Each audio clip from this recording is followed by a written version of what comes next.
Servus, Glück auf und herzlich willkommen zu einem weiteren Taktik Fuchs. Diesmal zum Bundesliga 32. Spieltag, glaube ich, zu Hause gegen den VfL Wolfsburg.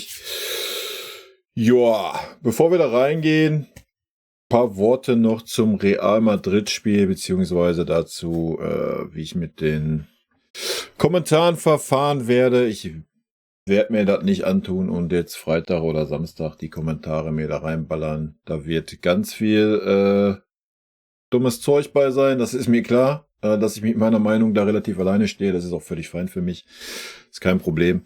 Ich habe auf jeden Fall keinen Bock, mir den Mist anzutun. Von daher, entweder im Laufe der kommenden Woche tue ich mir das an, wenn ich das meine. Ansonsten lasse ich es einfach sein. Bekommt ihr kein Ich kommentiere eure Kommentarvideo.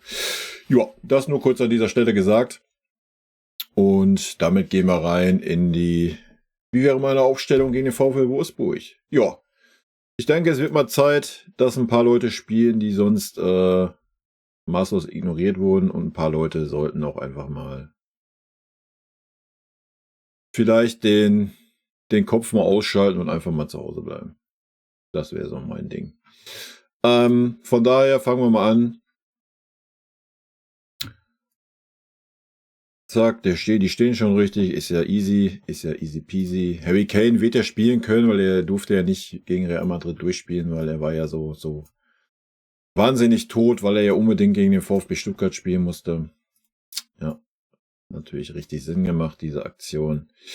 Leon kann natürlich spielen, hat ja gegen Real Madrid nicht eine Spielminute gehabt, also sollte er ja in der Lage sein zu spielen. Ist natürlich auch bärenstark. Ich bringe Gore. Oder bringen wir nur einen Pavlovic?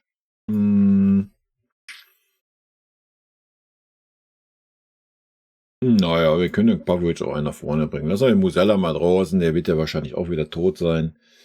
Von daher bringen wir den Müller mal auf der rechten Seite. Der sollte ja auch einigermaßen frisch sein. Bei De Ligt muss man gucken.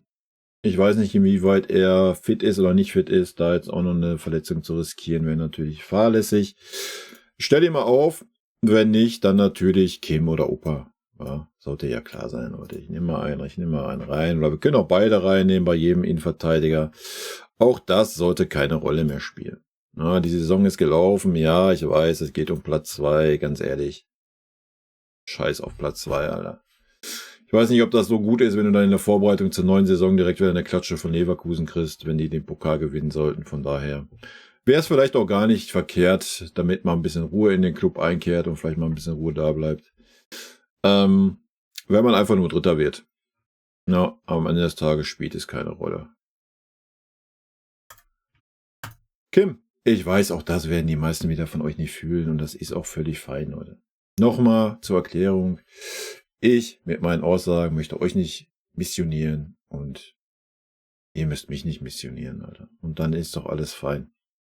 Hört euch das an, was ich zu sagen habe oder halt nicht. Das ist auch völlig fein. Schreibt es in die Kommentare, wenn ihr das für dumpfig haltet. Ist für mich auch völlig okay und völlig legitim, Leute. Ja, haben wir natürlich noch die Außenverteidiger. Natürlich, ganz ehrlich, Leute. Also, ich weiß nicht, was der Kimmich sich erlaubt hat, in den letzten 3 Spielen anzubieten. Katastrophe in meinen Augen. Absolut nicht Bayern-like, nicht Bayern-Standard, schon gar nicht, wenn man der große Führungsspieler sein möchte, den man sich da sieht. Also Katastrophe für mich. Aber auch damit werde ich alleine stehen. Und wir bringen den Fonsi rein. Fonsi ist fresh, ist fit, alles gut. Ja, wir spielen mal mit einer Doppelspitze. Kane und Tell, wäre mal schön zu sehen. Wird natürlich nicht passieren. Genauso wie diese Aufstellung nicht passieren wird. Aber das wäre meine Aufstellung. Ja, wie gesagt, Spiel um die goldenen Ananas, da kannst meinetwegen auch nochmal ein Schuppo bringen für eine Stunde oder was. Aber wir haben ja noch ein Heimspiel, oder? Also hat der Schuppo ja noch Zeit, dann seine Verabschiedung zu feiern. Das wäre meine Aufstellung für Wolfsburg. Mein Tipp, 2-1. Ja. Was soll ich sagen, Leute? Mich fuckt das ab. Ich bin maßlos enttäuscht, habe ich ja schon gesagt, durch diese Art und Weise. Schwierige Entscheidung hin oder her, das jetzt als Ausrede zu nehmen, ist mir alles zu billig. Ich bin einfach enttäuscht von der Art und Weise, wie wir Fußball gespielt haben und von ganz, ganz vielen Spielern, mit welcher Einstellung sie dieses Spiel gespielt haben.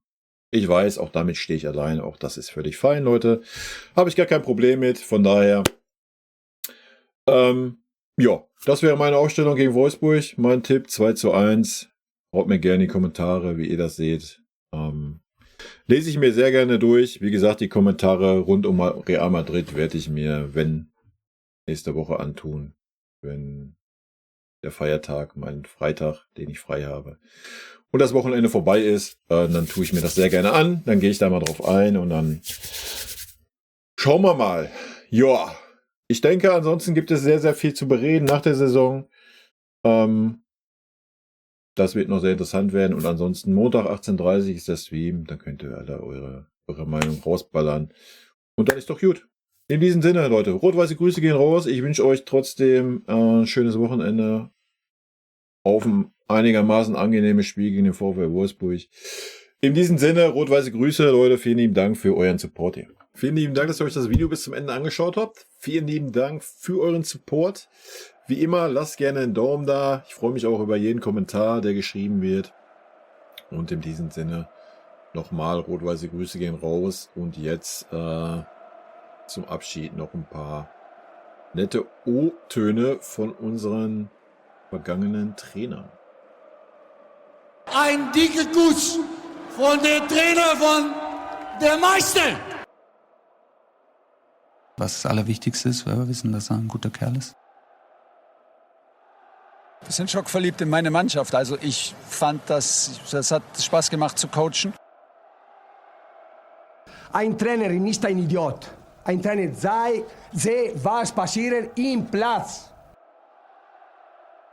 Dahin bist du eher Trainer und wenn du viele Spiele hast, bist du mehr Coach als Trainer und ich bin schon lieber Trainer als Coach. Geiler Satz.